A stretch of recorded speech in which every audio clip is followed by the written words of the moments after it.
What's up? What's up? What's up, everybody? Welcome to another segment of Real Talk Tuesday. I am Brittany Stevenson, and I will be facilitating tonight's conversation. I got the majority of my crew here with me. We have Miss Miosha Crippen. Hey, y'all. And we have Miss Brianna Branch. And we have Reverend Brandon Gale. Reverend Watson will not be joining us tonight. We will see him on next month's episode. So, as today is the last day of October, and we know what holiday that is, and we don't celebrate it, so we're going to say happy last day of October.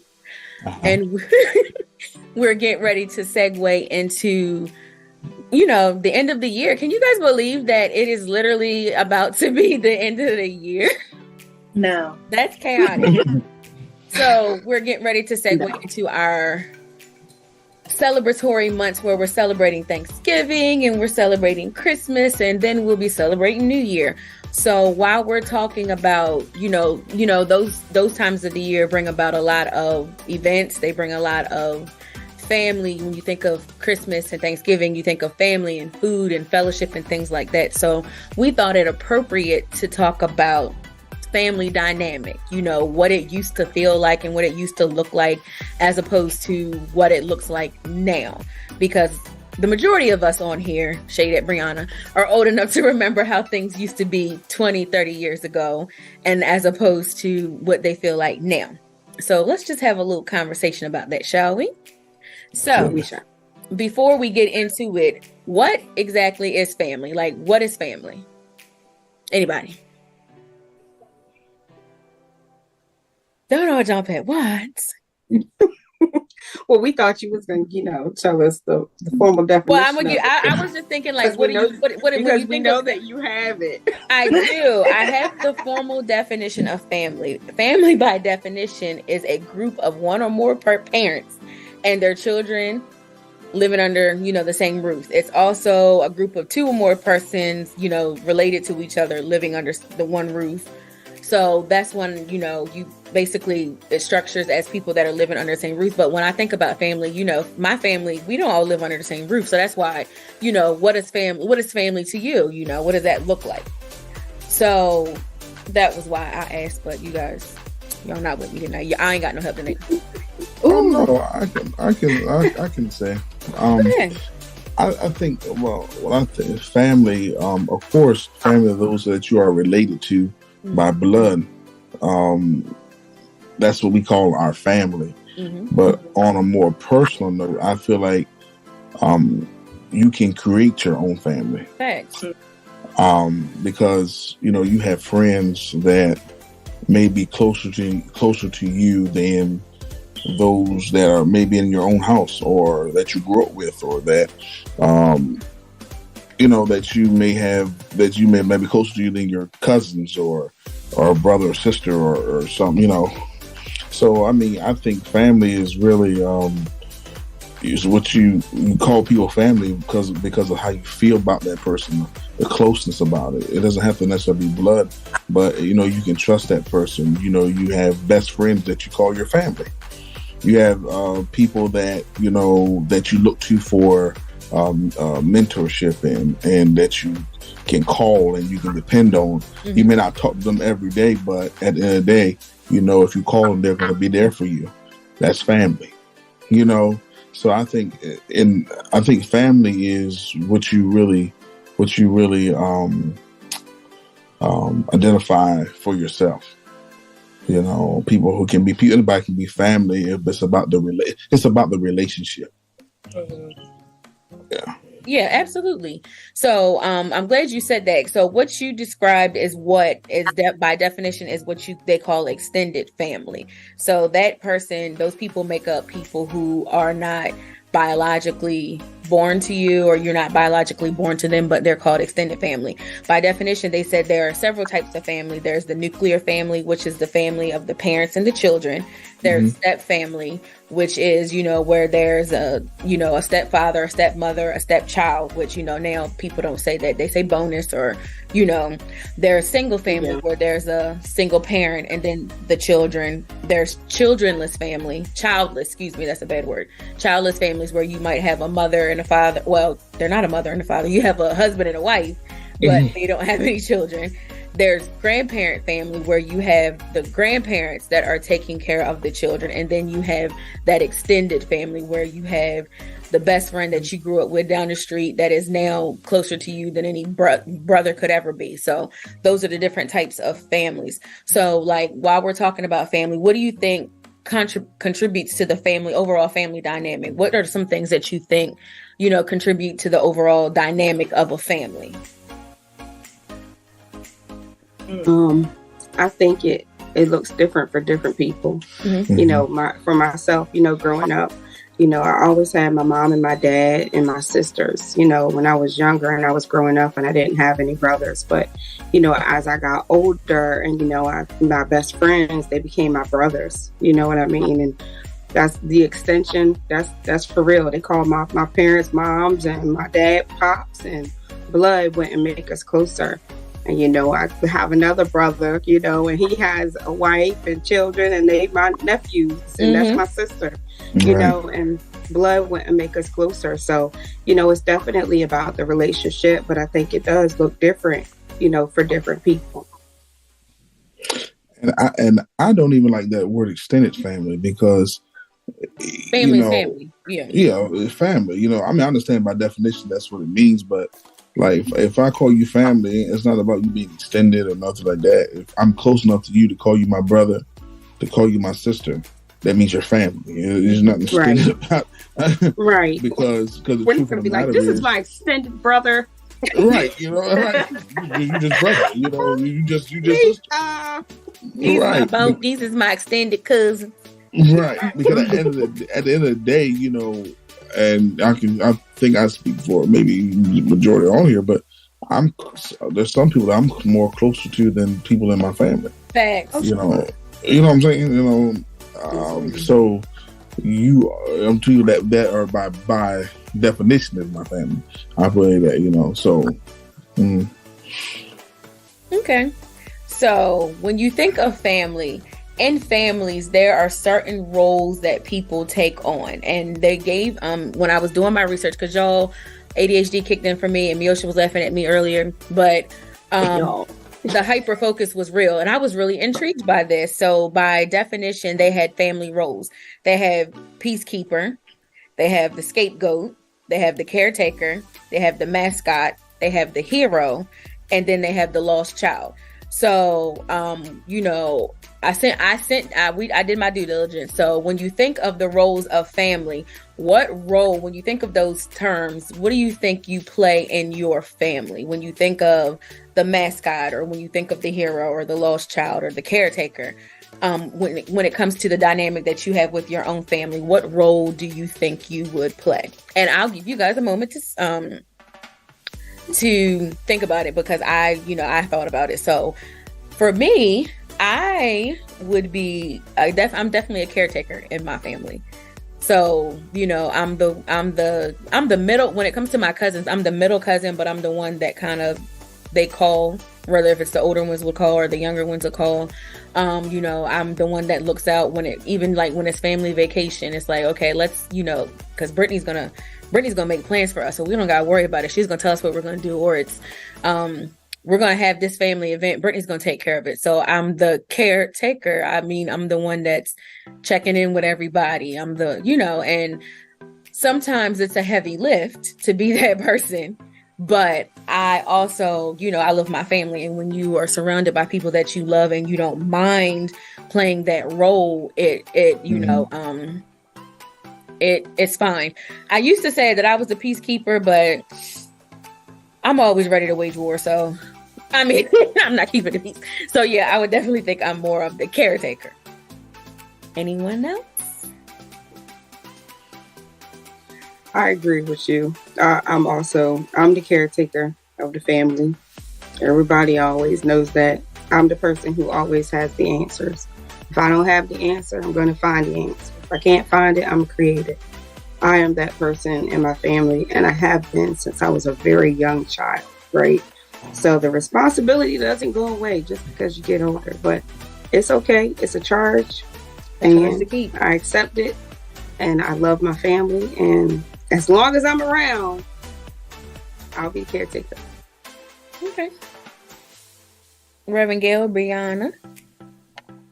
Let Bri go. Oh, okay. I don't know. I feel like because I read through them when you sent them earlier, and I mean, I just read through them again. I feel like a lot of them kind of have like negative connotations to them. Like they don't seem that good when you look at the descriptions of them. So I feel like it's kind of hard to see myself in any of the roles that they like, outlined as to who's who, but maybe like pieces of some match, if that makes sense. Like, I guess I could see myself as a caretaker sometime. I love to check in on my people. I call them all the time. Hello, how are you? Are you good? Like, what's going on? What are you doing today? Did you need anything? Like, just to check in. The one finger for me.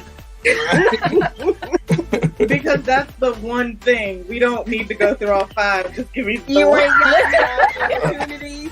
Are you okay? That's how you gotta start the meeting with this. Are you okay? Not are you okay? Right. Yeah, like I don't need are you okay? Just are you okay? Cool. And in other cases, I feel like I guess I can include the definition of it too, because we didn't really define them. Maybe the hero, where they say it's the family member that uses their achievements and their talents or things. I guess in that case, I would describe myself as the hero, because I feel like I can. They also, what did you say here? They also use like overachieving, sometimes overworking themselves. I do that a lot for myself personally. I put a lot of pressure on myself to be like as great as I can be, as good as I can be, to be like, ooh, look at how amazing, look what I can accomplish, and work. And so I can see myself in a little bit of that as well. But I don't know. I don't use it to distract. That's also something they say, like, don't use it to distract for anything. I'm just real tough on me. Exactly. We can create our own definitions. Like there are some, I'm like, nobody's covering anything up. Take that out. Yeah. We can not try to cover things up, but just try to keep the peace. You know what I mean? I'm definitely not covering things up. I'm not anything under the rug. I am an effective communicator. So we're going to talk. We might not talk today. We might not talk tomorrow, but we're going to talk about this. And no, it ain't no just let bygones. No bygones are being bygones. We're going to speak about it. So I'm definitely I think that's good. I feel like a lot of those, like they like started off by saying like it means this, and then it just like no, it went downhill from because there, you have trauma and it's a terrible family. And I was like, wait, we love them. We're not traumatized. Like, who wrote this? Google. Oh God. Reverend Gail. Who wrote this was. Well, I think I'm two-part, but I kind of like look at it my own way. So I'm like a peacekeeper. I'm definitely the peacekeeper in my family. And when I say what I mean by that is that, like, just talk about it. If there's an issue, talk the issue out. My family is I'm gonna say no nonsense, but it's just like if there's an issue, we talk about our issues, like, and then we say what we got to say, and then we go get something to eat later on. You know what I'm saying? Right. You gotta address it. You're right. We address the issue. Yeah, and it's like we talk about it. I'm not like in the middle. Like, hey, you need to have that conversation because you need just had the conversation and talk. And I believe a lot, even in church and things like that. And pertaining to that, I feel like we would get so much further if people just have a conversation. You know what I'm saying? As two mature people. You know what I'm saying? And that's what the word says. If there's an older brother, it's just come to that person. So I mean, even a family. So I'm a peacekeeper that, and also a caregiver because I want to make sure everybody's straight. That's the way when I say caregiver, that's when I look at that. I want to make sure everybody's straight. Make sure everybody healthy. Make sure I'm checking on everybody. In that nature, whether it be, it don't even have to be a phone call every day, but it could be a text.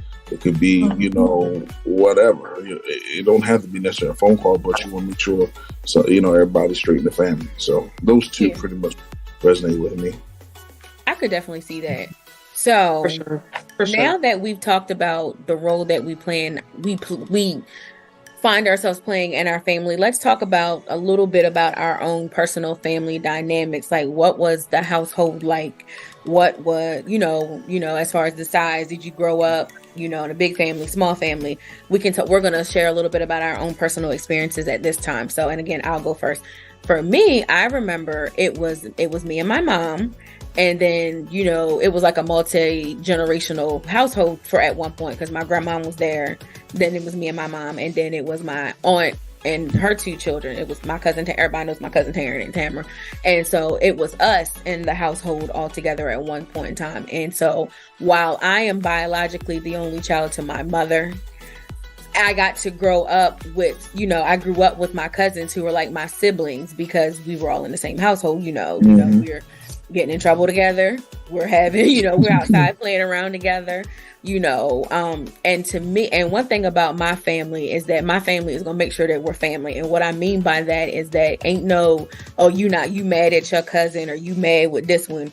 It was always, that's your cousin, and you get through it, Obviously, sometimes that can end up being more toxic than you think, because it's that toxicity of that, oh, that's your cousin, you got to be friends with him, and it's like, no, you don't. But it was more or less along the line of like Reverend Gail said, speak through it, learn to deal with the feelings that you have, even as younger kids. You mad at them for what you mad for?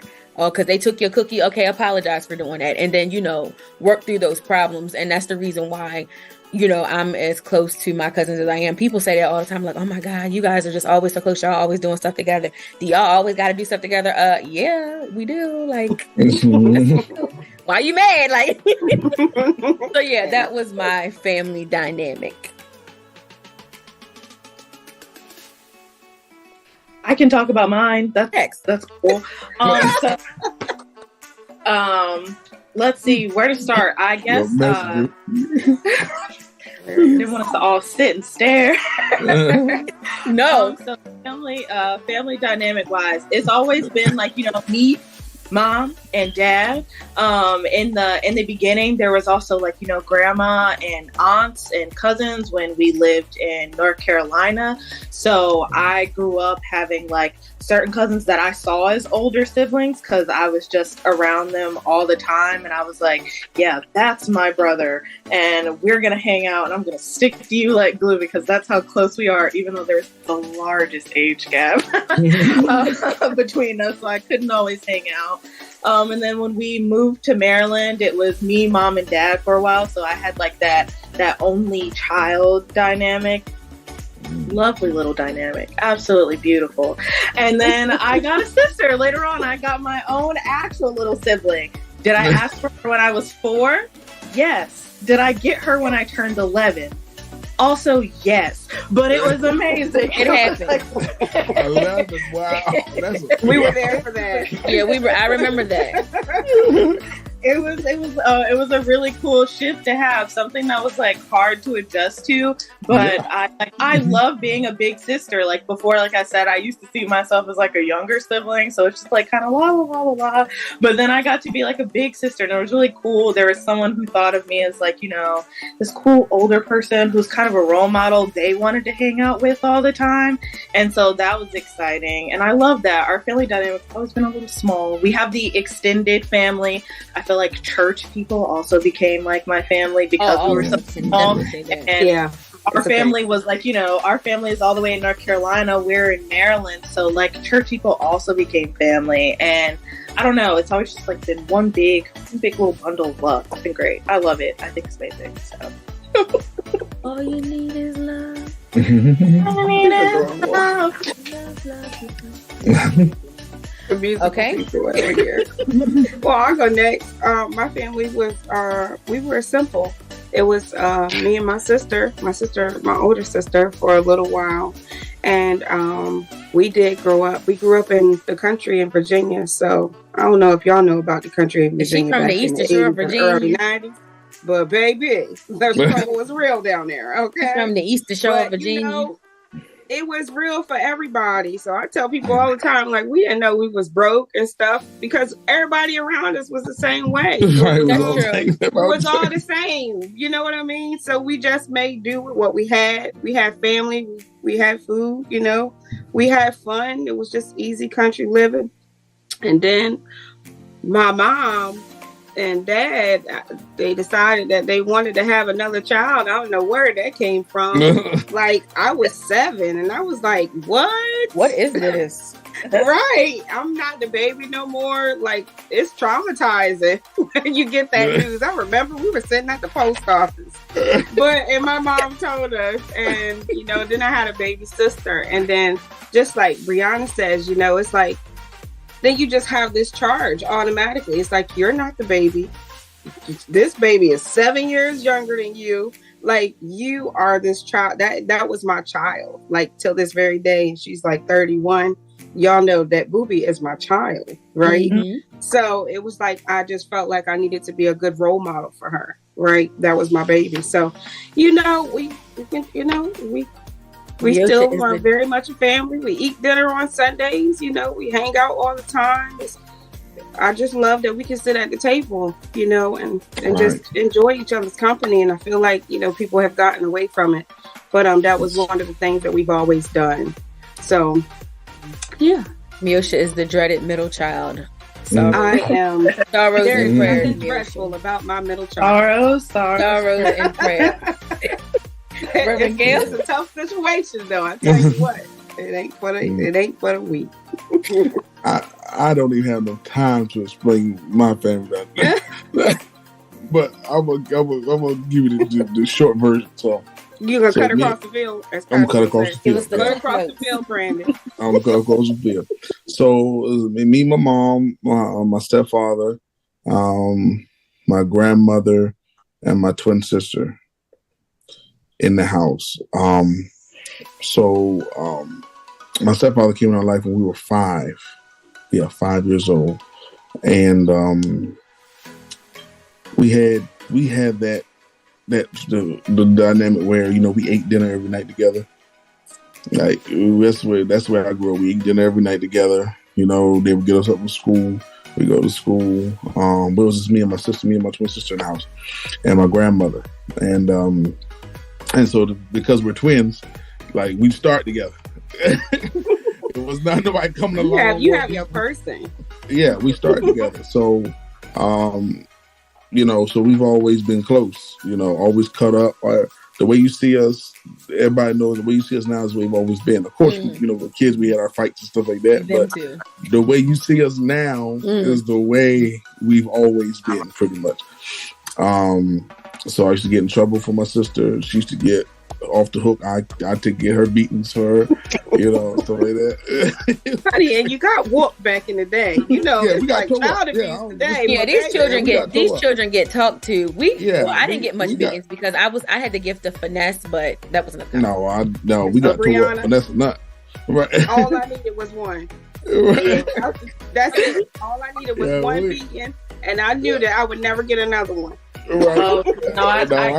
I got more than one. I got plenty. I got a whole lot. I just feel like I was such a good child. I got some yours.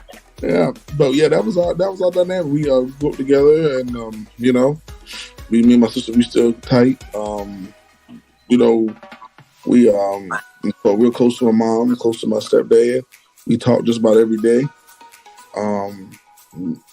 It's just, you know, I really wish that a lot of families grew up where they ate dinner together. And like my mom was a pastor. You know, my mom's a pastor, so when she started pastoring, she used to have a lot of church meetings and things like that.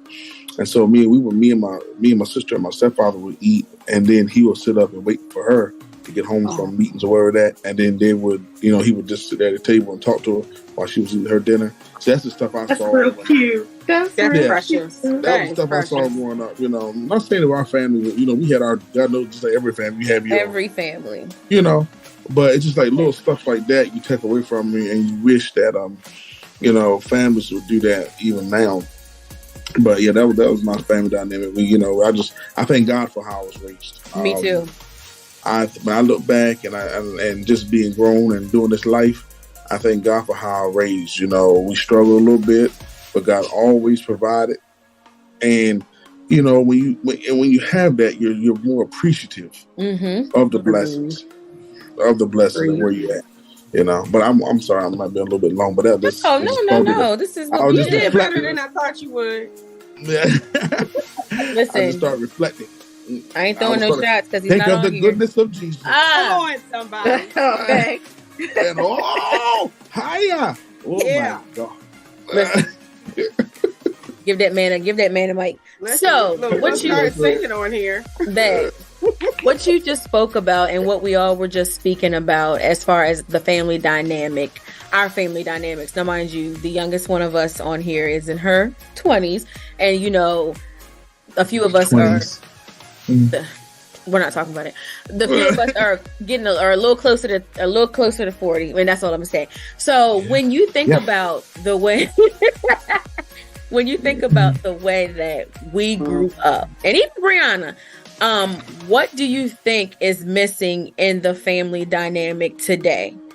What do you think that what do you think that, you know, because you see things are so much different now. Like, you know, Reverend Gail spoke about eating family dinner together and how they still do that. Like my family still does that. As a matter of fact, my aunt said something the other day because I had went and got me some greens. I cook really good greens, so. Really good greens. So I had went and got me. Oh, that's a little flex. So my green, I put my greens up against anybody. Like fight me. Say no. But, so she was talking about, we got to start family dinner back up because She's like, you know, first of the year, because obviously, you know, the holidays we're gonna be having them anyway. But first of the year, I was like, oh yeah, I forgot all about that. Like, because summer came and it got hot, people got tired of cooking. But so. That's something that's normal. So what do you think that people aren't doing now that they should be doing to foster a healthy and harmonious and happy family dynamic? And Brianna had her hand up. Yes, ma'am. Okay. I don't think, I'm not going to mention anything like family dinners or something like that. I guess it's a little bit more abstract than that, but I feel like one of the biggest things that's changed is boundaries. Like so growing up, my family and I, we had this relationship where like I could come to mom and dad about anything, literally anything. Like they wanted me to feel as comfortable as possible to be able to like, you know, go to them and be like, this happened, no matter what it was, so that I could have someone to safely talk through it with, sort of like a friend. But what my mama always said, so that I did not ever get it confused, and if I did get it confused so I could remember, was that I want you to be able to feel comfortable enough to talk to me like a friend, like that you can come to me like a friend, but remember, I'm not your friend. I'm your mom. You're like, you know what I mean? Like she said, she was like, I'm your mother. I am not your friend. And I feel like that sort of set a boundary so that I wasn't treating her like, as she would call them, one of my little friends. I wasn't treating my dad like one of my little friends because I knew that they were still an authority figure.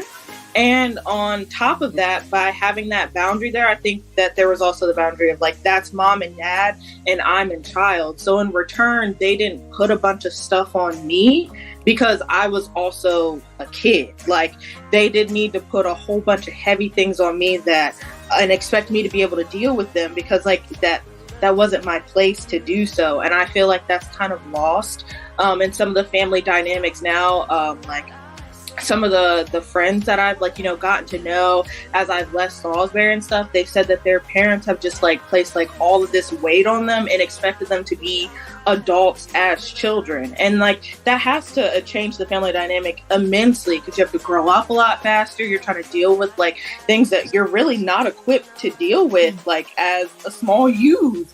And that has to be hard. And then on the flip side, like, you know, the friend wise, sometimes the boundaries are a little lax there and you start treating your parents like a little friend and you lose that sort of like respect, I guess, or like reverence, whatever it is that's there that like, you know, prevents you from going too far when you're doing things with your parents. Like, I think it's great to be able to be like, I have a friend in my mom, but I also know that I should not be walking up to my mom, cussing her out, like, you know, like, yelling at or being disrespectful, which is something that can happen in like your regular friend relationships, because that same like level of respect, that same boundary isn't always there. So I feel like something that's really changed over time, even like, you know, just me growing up in now, is really that boundary that's there. It's not as strong, or maybe not as clear, not as well developed.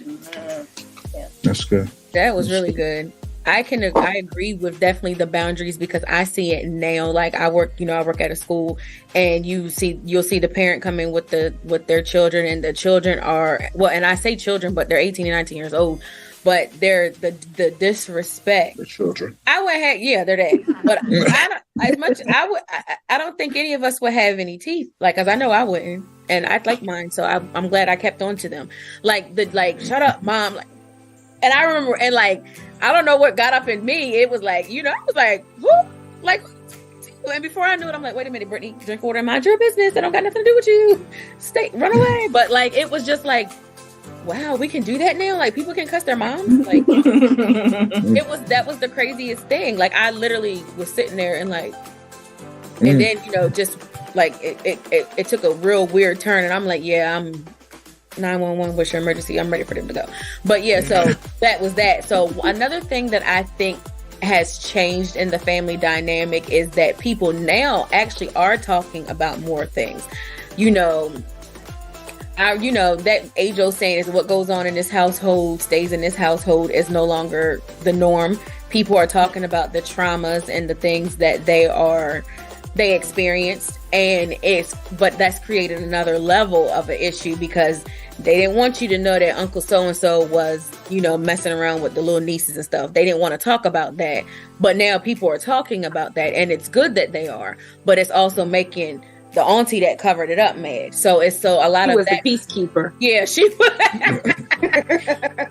She was sweeping it under the rug. Yeah, she was sweeping it under the rug and now the rug is a whole mountain. The dirt is gonna come out, baby. Yeah, so it's got to. So I think a lot of that is going on, but also, and this is funny. I was talking to somebody else. I said grandmothers don't want to be grandmothers no more. They want to be TTs and Kikis and all that. And this is no shade to nobody, but what's wrong with being a mama?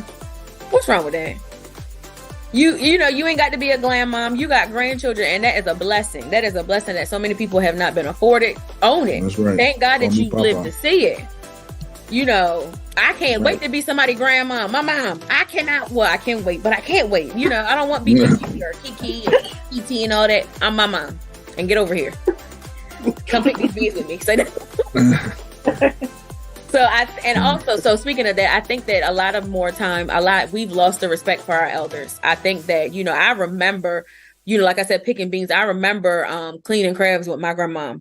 And I remember, you know, little things like that. Like, I think that people don't want to spend the time that they can spend with the elders. And while, you know, there's differences of opinions, but those people have lived through some things, and they knew how to survive. So while, you know, you may think it's dated and you may think it's antiquated, at the end of the day, those people are survivors, and they live and they have a story to tell. And I mean, and it's interesting. I used to work in housing, and one of the things that I loved is when I worked at the senior housing, because I got to talk to a lot of the seniors and just hear their stories. And because I lost my grandmother when I was 10, so I unfortunately didn't get to grow up with her, and, you know, like into my teens, into adulthood. But to get to sit at the feet of people who have lived a life and who have fought and struggled was just, you know, something that I just, you know, I love. And that's the one thing that I miss from working in a house. And that's the only thing. So, yeah. So I think those are I gave 3 examples, but I think those are some things that are missing from the family dynamic today. Okay. Anybody? You want to go, Mills, or you want me? You can go. Okay. Thank you. You're welcome. So, missing from the family dynamic, I think respect is one of them. When you kind of hit on it, Brianna, I think respect is one of them. Like I said, I had the same household. Talk to me. Like my mom and my stepfather was just like, you know, whatever you need to talk about, y'all come to us, talk to us, you know, about anything. But like I said, it was always that boundary there. You know, that is mom. That is, you know, your stepdad. So, you know, you always gonna have it. But we could literally talk to our parents about anything. And knowing, some stuff they might get mad about, some stuff they might laugh about, some stuff, it just all depends. But it was always, like I said, that level of respect. And even to this day, it's the same thing. Mm-hmm. And even my mom being a pastor, I was like, Mom, I need to talk to you. And I said, but I need Mom. I don't need pastor. I need Mom. Because you wearing that hat. You wearing two different, you wearing two different hats. So I was like, Mom, I need Mom. I don't need pastor. I need Mom this time. You don't need Dr. Beckett. Right. I don't need that. I don't need Dr. Beckett. I need Mom.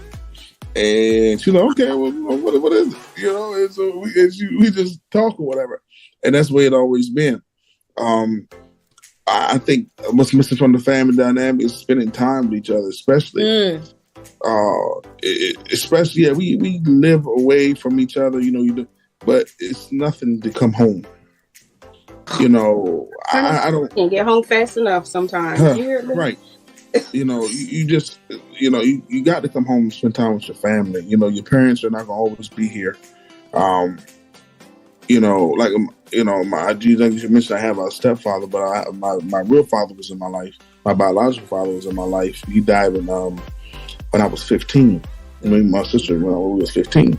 So you have to appreciate it. That's this year, November, be 23 years that he's been gone. So majority of all my adulthood, I didn't have my father. My biological father in my life. So, you really don't want to take that for granted. You don't want to take the fact that if you don't have a father, but you have a mother or a grandmother or whomever maybe in your life, you don't want to take them for granted because they're not going to always be here. And so you might not always be here. And I might not always be here, right? So spending time is important, and a thing is missing from family dynamic is forgiveness. That's a big one. Look, it's, I try not to be long, but forgive me. You're in a family. Can't help it. You got the spirit of Reverend Kenny Watson on him tonight. but when you're in a family, you have different personalities, you have different opinions, because you're all different people. Thanks. So everybody's not gonna always say things right. They're not gonna always do things right. They're not gonna always, make the right moves. But you have to learn how to forgive, and still love the people as your family. That's still your family. And at the end of the day, people gonna come and go in your life, but your family's gonna always be your family. So forgiveness is very important. And that's forgiving mom, dad, grandmother, whoever. You got to forgive people, and don't hold on to stuff. Don't hold on to it. So respect, spending time, and forgiveness. Yeah, don't be afraid to spend time with each other and just have a good time. And just enjoy each other while you have each other, because we're not gonna always be here. Yeah. One day we will all be a memory. So make sure it's a great one. And that's a given. Mm-hmm. That's a given. Mine is just a little bit quicker than that. The shade. I know, right? It's just shade. No, but it's just definitely legitimate. That's for sure. I feel like fear, is one of the things that's missing in today's society, because you have kids who's not scared of anybody. They're not scared of their mom. They're not scared of their dad. They're not scared of their teachers. They're not scared of the law. They're not scared of Jesus. They're not scared of anybody. Like, they have no fear. Like, and it's dangerous. It's a dangerous situation, and that's definitely one of the things. And it's just that that stems from people's upbringing, or maybe they come from a broken home, or maybe they came from a single parent home, or maybe they raised themselves, which is what a lot of children are doing. And it's an unfortunate situation, and I'm just grateful that my parents were always in my life, but especially my dad, because baby, one person I am not trying to disappoint in life is my daddy. Okay, my daddy could just give me a look, and I already knew what it was, and that just makes that I didn't want to disappoint him, but I also, knew that my dad wasn't about no crazy stuff. Now my mom, she's the crazy one.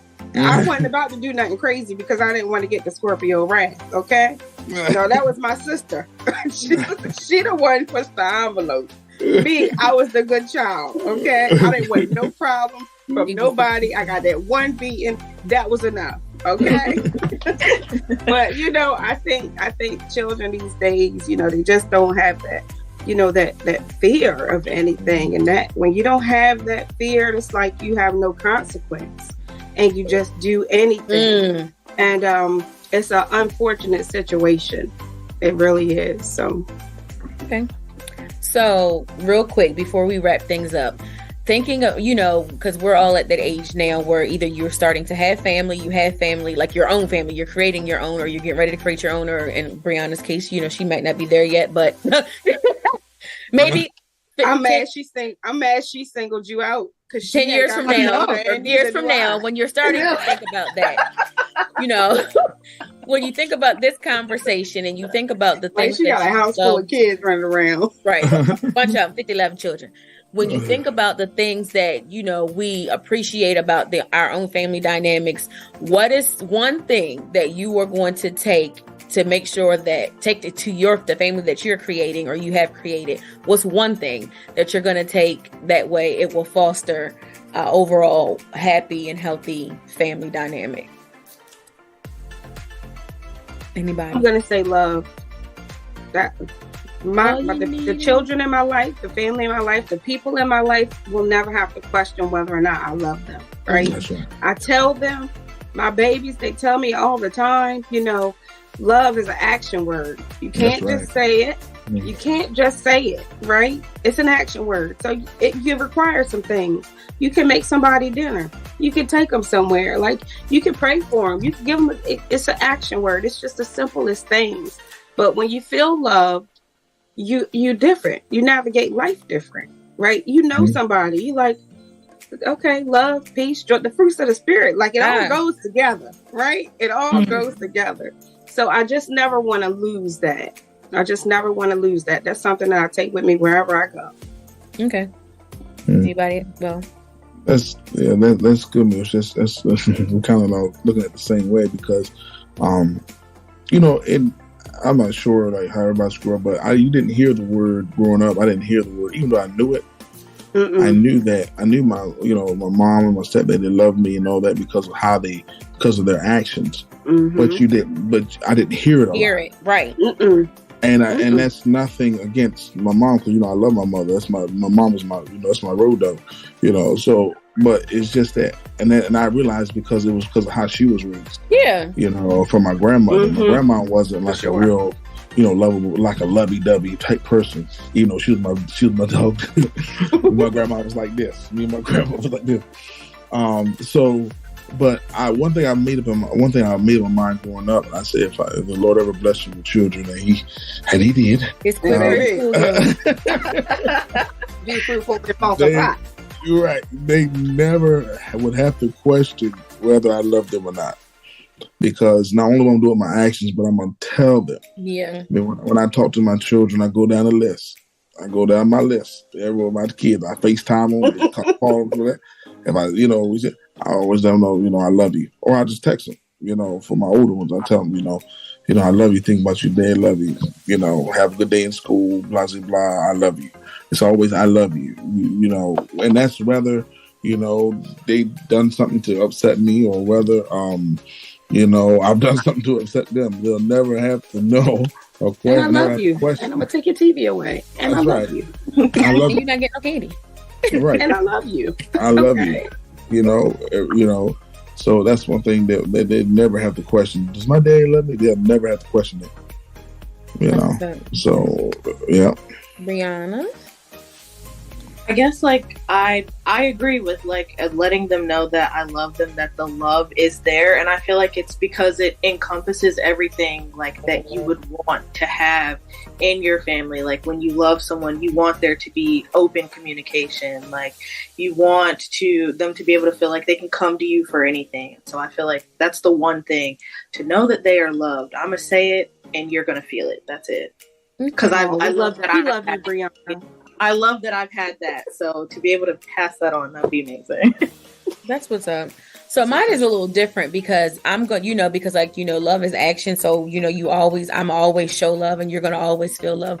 But I also want you to, be happy. So part of that being happy is I want to make as many beautiful, fun memories as I possibly can. Because as I said earlier, at one time, there's going to come a time where you only have a memory. You'll only be able to remember that family dinner or that family trip or that time we all dressed up as dinosaurs and went running down the street. So I want to do those types of things because me and my cousins do it now. We costumes and this, that, and the other. We're looking forward to doing it, soon and, things like that. So that's one thing that I want to always do is just foster fun.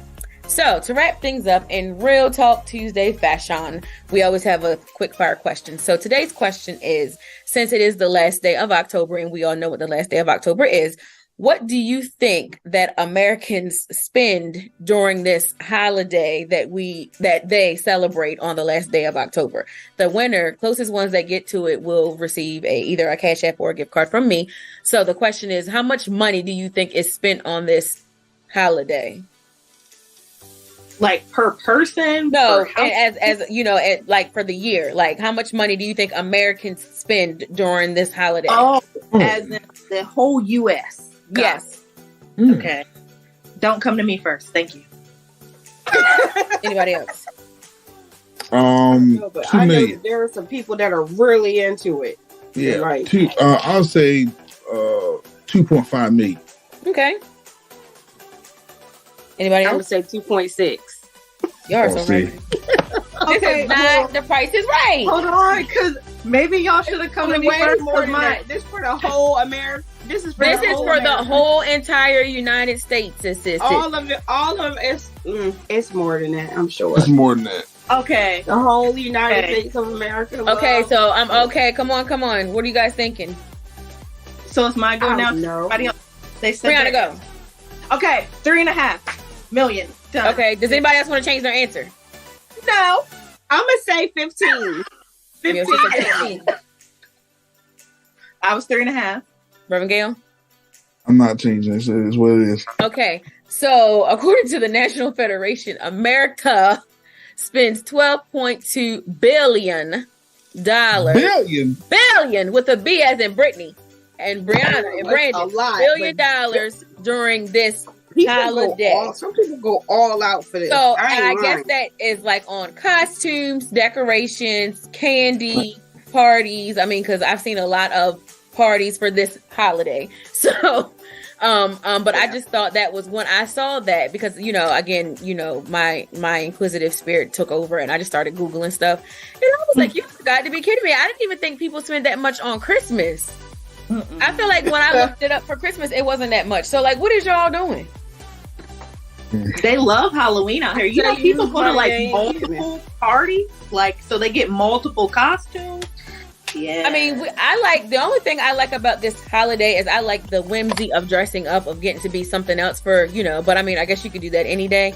But outside of that, my Aunt Junie, God rest her, so, she was a prayer warrior and a baptized born again believer, real bad, like real heavy, she wouldn't nobody know deeper than her. So when we were growing up, like, talking about family dynamic, for some, like how, she always was like, this is just such an evil holiday. This is just so evil. She always talked about how just evil, and she would like, instead of handing out candy, she would hand out these little chiclets, and it was literally like talking about the spirit of Halloween and how evil it is. Like so I told her, I said, one time I said, Junie, so okay, it's fine if you want to do that, but still give out a piece of candy. Like, what I'm saying? Preach to God, but get a piece of candy. So I always just get really up in arms. Like I'm leaving work early to get home so that I'm not outside on this holiday. But yes, America, y'all got to do better. 15 billion. $12.2 billion. People be into it. So I'm not exactly. I didn't set any parameters. So I'll just buy everybody coffee because the reason why I'm saying it is because I didn't say without going over anything like that. So everybody gets a coffee. Everybody will get a. We don't have to. No, everybody gets a coffee because well, how about I just share my? I'm gonna share my Dunkin' points with y'all because I got lots of them. I go there every day and don't use and don't do. I have so many Dunkin' points. That's why I'm saying if I can figure out a way to share them, I could literally give everybody a Dunkin'. Use your app. Please, I'm gonna use my app. Yeah. My Chick-fil-A app is the same way. Like I could literally load your a lot of apps. people. I load my apps. I have that. I have so much Dunkin' points, and I have the boosted points because I've been going so much. So now my points is boosted. So, yeah. But God boosted. Won't he do it? Hi. Yes, he will. Thank you guys for joining me tonight. Oh, wait a minute. Are you okay? Spooky. No, thank you guys for joining me tonight. We appreciate you. Thank you for this conversation of family, and I thank you guys for being part of my family. Thank you for. I know. If no one else has told you today, Brittany loves you, and so do I. Oh, me too. And it's my phone case. That's cute. Good night, everybody. Good night, y'all.